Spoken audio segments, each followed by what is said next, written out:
X স্যান্ডেলে বিজেপির বিরুদ্ধে তোপ দাগলেন অভিষেক বন্দ্যোপাধ্যায়। তিনি বিজেপিকে খোঁচা দিয়ে বললেন বিজেপির ছোড়া বোমা নিষ্ক্রিয় করেছে সুপ্রিম কোর্ট। কি বলবেন? এসএসসির বেলুনে আলপিন সুপ্রিম কোর্ট ফুটিয়ে দিয়েছে। ও আমি বলবো ভাইপো লেখাপড়া ভুলে গেছে। সুপ্রিম কোর্টের অর্ডারটা ভাইপোর পড়া উচিত। এমএ বিএ এলএলবি ডিগ্রি যাদের একসাথে হয় বা ওই ভুলভাল এমবিএ ডিগ্রি যাদের একসাথে হয় তাদের এই ধরনের কথাটাই কাম্য। স্পষ্টত ওই অর্ডারের মধ্যে বলা আছে যারা টেন্টেড ক্যান্ডিডেটস, কোনো পার্সন যদি টেন্টেড প্রমাণিত হয় তাকে টাকা ফেরত দিতে হবে। লেখাপড়া না জানে মূর্খ বলে এই ধরনের কথা বলছে। জেনুইন ক্যান্ডিডেটদের চাকরি কেউ খেতে আসছে না, আর যেগুলো রাস্তায় বসে আছে, যারা এই ৮,০০০ ভুয়োর জন্য যেগুলো রাস্তায় বসে আছে চাকরি পেল না, তাদের জন্য তো বললেন। এই যে যারা জেনুইন ক্যান্ডিডেট তাদের ঘাড়ে সুপ্রিম কোর্টের এই মামলাটা কি বন্ধ হয়ে গেল? বড় বড় কথা বলছে। আজকে চাইলে সরকার আজকে এই মামলা শেষ করে দিতে পারে। একটা list school service commission publish করে দিক না।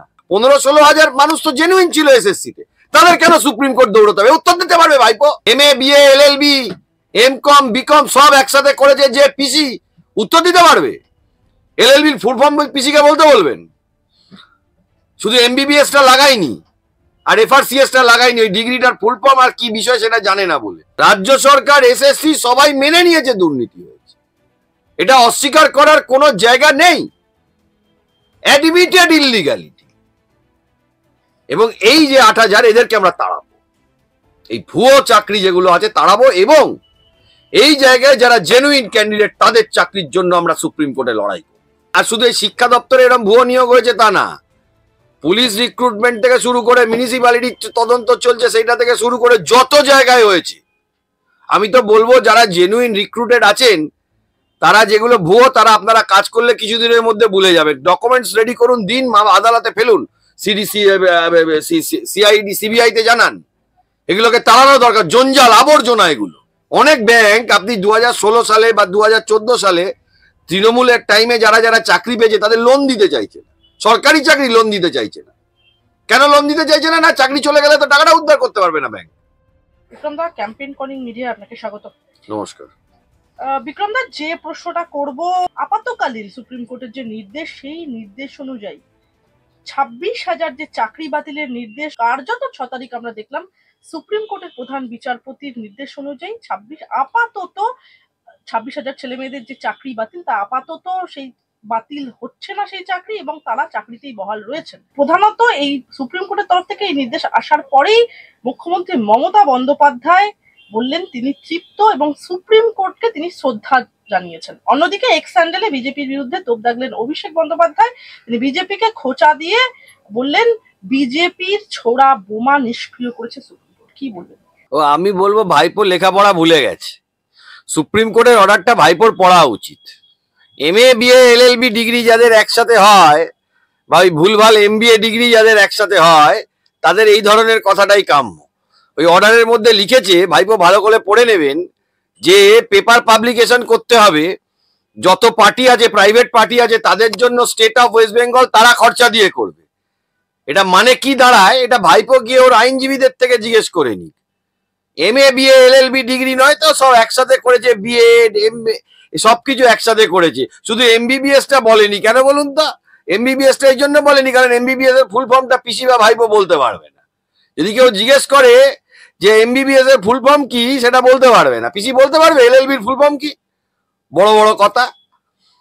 যারা যারা চাকরি যাচ্ছে বা টোটাল মামলাটা পেপার পাবলিকেশন করতে বলেছে প্রত্যেকের জন্য, যাতে করে সবার কাছে এটা ইন্টিমেশন যায় যে সুপ্রিম কোর্টে এই মামলাটা চলছে। পরবর্তীকালে কেউ এসে যেন বলতে না পারে কারোর চাকরি চলে গেলে যে আমি আমার হিয়ারিং পাইনি। তাই জন্য বাংলা এবং ইংলিশ দুটো পেপারে পাবলিকেশন করতে বলেছে রাজ্য সরকারকে, এবং স্পষ্টত ওই অর্ডারের মধ্যে বলা আছে যারা টেন্টেড ক্যান্ডিডেটস, কোনো পার্সন যদি টেন্টেড প্রমাণিত হয় তাকে টাকা ফেরত দিতে হবে। লেখাপড়া না জানে মূর্খ বলে এই ধরনের কথা বলছে। সুপ্রিম কোর্ট জানিয়েছে আপাতত কাউকে বেতন ফেরত দিতে হবে না, তবে এসএসসি ২০১৬ সালের প্যানেলে যারা চাকরি পেয়েছিলেন তাদেরকে মুচলেখা দিতে হবে। এই যে মুচলেখা দিতে হচ্ছে, যারা যোগ্য শিক্ষক তাদের ক্ষেত্রে কতটা অপমানজনক বলে আপনার মনে হয়? টেন্টেড ক্যান্ডিডেটদের ক্ষেত্রে বলেছে, যারা যারা টেন্টেড ক্যান্ডিডেট বা যাদের এই প্যানেল এক্সপায়ারির পরে নাম আছে, যাদের নামে অভিযোগ আছে, সুপ্রিম কোর্ট মেনশন করেছে অর্ডারের মধ্যে, তাদের ক্ষেত্রে এটা প্রযোজ্য। সবার ক্ষেত্রে তো নয়, বেসিক্যালি তো জেনুইন ক্যান্ডিডেটদের চাকরি কেউ খেতে আসছে না। সুপ্রিম কোর্টে যারা যারা হিয়ারিং শুনেছেন, যারা যারা জেনুইন ক্যান্ডিডেট বা অনেকে ক্লেম করছেন যারা সুপ্রিম কোর্টে গেছেন, ইন সার্ভিস টিচার থেকে আরম্ভ করে অনেকেই, তাদের বিরুদ্ধে কোনো অভিযোগ নেই। যাদের বিরুদ্ধে কোনো অভিযোগ নেই তাদের বিরুদ্ধে কোনো অভিযোগ তো কেউ করছে না। সমস্যাটা যেটা হচ্ছে, সরকার যদি বলে দেয় যে এই 8,000 ছেলে ভুয়ো, এই 8,000 ছেলে ফেক, তাহলে কালকেই মামলা শেষ হয়ে যাবে। স্টে হয়ে গেছে মানে যেসব ক্যান্ডিডেটদের চাকরি বেঁচেছে বলে দাবি করা হচ্ছে, এই যে যারা জেনুইন ক্যান্ডিডেট তাদের ঘাড়ে সুপ্রিম কোর্টের এই মামলাটা কি বন্ধ হয়ে গেল? বড় বড় কথা বলছে। আজকে চাইলে সরকার আজকে এই মামলা শেষ করে দিতে পারে। একটা list school service commission publish করে দিক না, একটা list school service commission publish করে কালকেই মামলা শেষ হয়ে যাবে। এই যে ছেলেগুলো যারা চাকরি করছে তারা তো নিশ্চিন্তে চাকরি করবে ঠিক করেছিল। তারা শিক্ষক হয়েছে, দেশকে পড়াবে, মানুষ দেশের বাচ্চা ছেলে মেয়েদেরকে পড়াবে, সেটা ঠিক করেছিল। তাদের গলায় তাদের মাথায় একটা মামলা কিন্তু সারা জীবনের জন্য ঝুলে গেল। যতক্ষণ না ফিনিশ হচ্ছে কেউই নিশ্চিন্তে থাকতে পারবে না। আর যেগুলো রাস্তায় বসে আছে, যারা এই 8,000 ভুয়োর জন্য যেগুলো রাস্তায় বসে আছে চাকরি পেল না, তাদের জন্য তো বললেন না, তাদের জন্য তো বললেন না। যে ছেলে মেয়েগুলোর ভবিষ্যৎ ধ্বংস হয়ে গেল 2011 সাল থেকে 24 সাল, 14 বছর, একটা জেনারেশন চলে গেল। আজকে আমার যা বয়স, আমার 10 বছর চলে গেলে কিচ্ছু যায় আসে না। একটা 25, 26, 27, 28 বছরের ছেলে মেয়ের যদি 15 বছর বা 10 বছর চলে যায়, তার জীবনটা শেষ হয়ে গেল। আর এই জীবন শেষ করার পেছনে একমাত্র দায়ী পিসি আর ভাইপো, আর কেউ না। এই যে সুপার নিউমেরারি পদ তৈরি করা মন্ত্রিসভা, তারা কি বিপদে পড়তে চলেছে বলে মনে হয় আপনার? আমি তো বারবারই বলছি, রাজ্য সরকার সুপ্রিম কোর্টে গেছে, এই জেনুইন ক্যান্ডিডেট ফেক ক্যান্ডিডেট এইসব হিসাবের মধ্যে রাজ্য সরকার যাচ্ছে না। জেনুইনদের বাঁচানোরও কোনো তাদের ইচ্ছে নেই, বরং যারা চাকরি চুরি করেছে তাদের বাঁচানোর জন্য রাজ্য সরকার সুপ্রিম কোর্টে জনগণের পয়সা নিয়ে গিয়েছে। আপনি রাজ্য সরকারের যারা সওয়াল ছিল অন ইনস্ট্রাকশন, যেসব অ্যাডভোকেটরা সওয়াল করেছেন, তারা বেসিক্যালি সুপার নিউমেরিক পোস্টে ক্যাবিনেটে যাতে সিবিআইটা না ঢোকে সেইটা ওরা চেষ্টা করছে। পশ্চিম বাংলাতে একটা ডিপার্টমেন্ট খুঁজে বার করতে হবে। যেমন দিল্লিতে অরবিন্দ কেজরিওয়াল অ্যারেস্ট হয়েছিলেন, আজকে শুনলাম বেল হয়েছে। এইবারে অরবিন্দ কেজরিওয়ালের একটা স্ক্যাম, লিকার স্ক্যাম। আপনি পশ্চিম বাংলার যদি স্ক্যাম দেখেন গুণে শেষ করতে পারবেন না। গরু, কয়লা, চাকরি কোন জায়গাতে নেই? যারা যারা সরকারি স্কিম ভোগ করছেন বা যারা সরকারি চাকরি 2011 সালের পরে করছেন, কেউ সিকিউর না। কোন দিন চলে যাবে, কোন দিন জেল হয়ে যাবে কেউ জানে না। কারণটা কি? কারণ এখানে যিনি চাকরি দিচ্ছেন, যে সংস্থা করছে, যে সরকারি দপ্তরগুলো করছে, তারাই এখানে গন্ডগোলটা পাকিয়ে রেখে দিয়েছে। তারাই ঘুষ খেয়ে বসে আছে, যার জন্য এতগুলো মানুষ, আজকে 15-16 হাজার মানুষ তো জেনুইন ছিল এসএসসিতে, তাদের কেন সুপ্রিম কোর্ট দৌড়তে হবে? উত্তর দিতে পারবে ভাইপো? বড় বড় কথা বলছে। MA, BA, LLB, MCOM, BCom সব একসাথে করেছে যে পিসি, উত্তর দিতে পারবে? LLB ফুল ফর্ম পিসি কে বলতে বলবেন।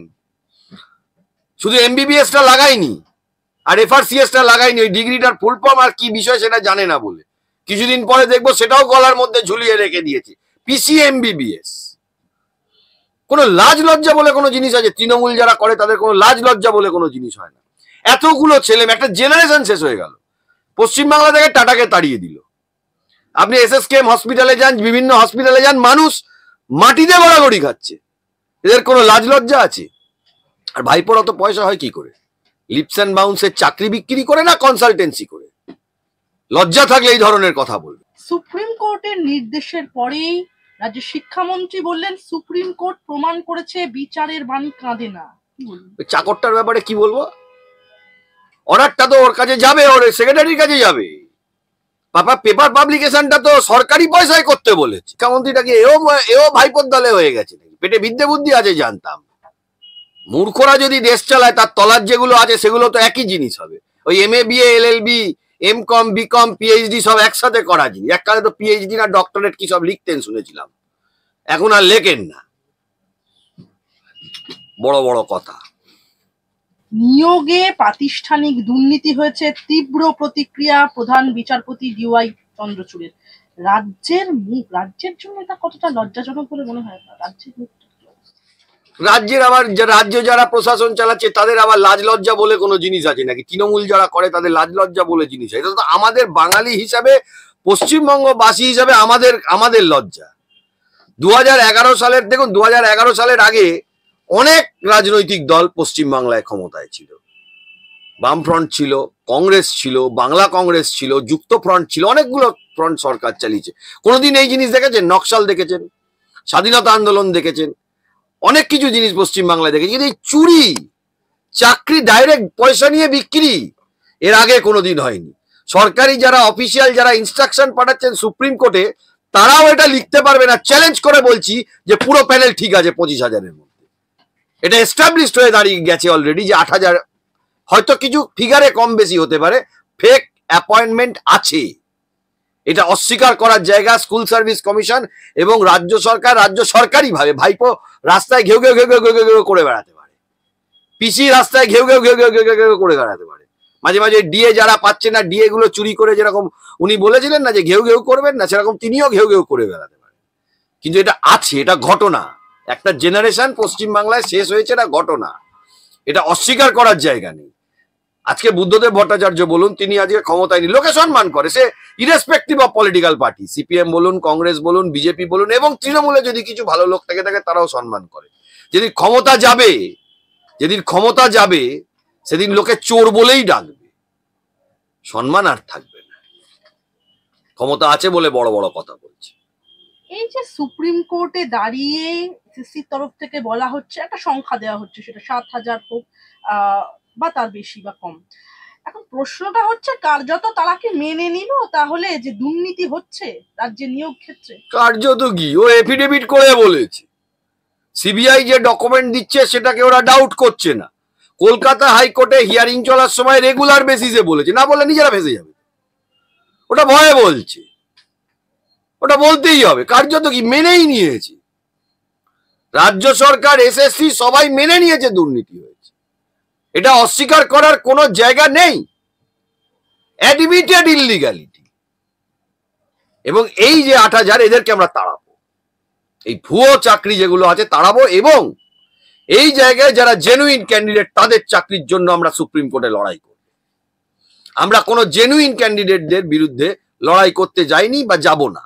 কিন্তু প্রবলেমটা যেটা হচ্ছে, যেটা টেন্ডার প্রসেস সেটা ইল্লিগাল, ডেটা স্ক্যানটেককে দিয়ে স্ক্যান করিয়েছে সেটা ইল্লিগাল, প্রত্যেকটা জিনিস তো ইল্লিগাল।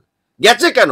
তার মধ্যে সরকার এসএসসি তে জেনুইন আর ফেক এই ক্যান্ডিডেটদের মধ্যে ইচ্ছাকৃতভাবে বাইফার্কেশন এই জন্য করছে না যাতে করে ফলস গুলোকে বাঁচানো যায়, যার জন্য পুরোটা চলে গেছে।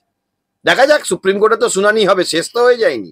আমার দুঃখের বিষয়টা এইটা যে জেনুইন ক্যান্ডিডেট যারা তাদেরও ছুটতে হচ্ছে, যারা বেকার তাদেরও ছুটতে হচ্ছে, আর এর জন্য দায়ী একমাত্র পিসিআর ভাইপো, আর কেউ না পশ্চিমবঙ্গে। এর আগে বারংবার হাইকোর্টের তরফ থেকে এসএসসি কে বলা হয়েছিল তারা যেন একটি টেন্টেড এবং নন টেন্টেড ক্যান্ডিডেটদের একটি শ্বেতপত্র প্রকাশ করে, কিন্তু বারংবার এসএসসির তরফ থেকে সেই রকম কোনো সদুত্তর পাওয়া যায়নি। কিন্তু সুপ্রিম কোর্টে দাঁড়িয়ে তারা বলছে যে তারা শ্বেতপত্র প্রকাশ করতে প্রস্তুত। আপনার কি মনে হয় এসএসসি সত্যি যোগ্য অযোগ্যদের আলাদা করতে পারবে, যেটা এতদিন করতে পারেনি?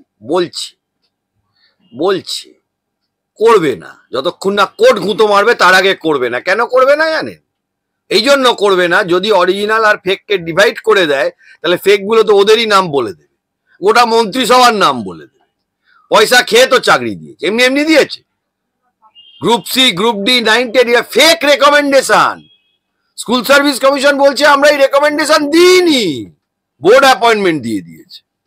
ফেক রেকমেন্ড, ওই রেকমেন্ডেশন লেটারই হয় না। এরকম ডকুমেন্টস আমাদের কাছে আছে, আরো ইম্পর্টেন্ট কিছু ডকুমেন্ট আছে, সুপ্রিম কোর্টে দেখাবো।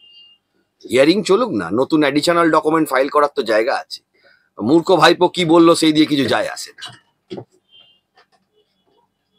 কমিশনের বক্তব্য অনুযায়ী এই যে অবৈধ নিয়োগ তার সংখ্যা হাজার হাজার। এত হাজার হাজার অবৈধ নিয়োগের দায় কার? পিসি ভাইপো, কমিশন আর শিক্ষা দপ্তর, আর কারণ না।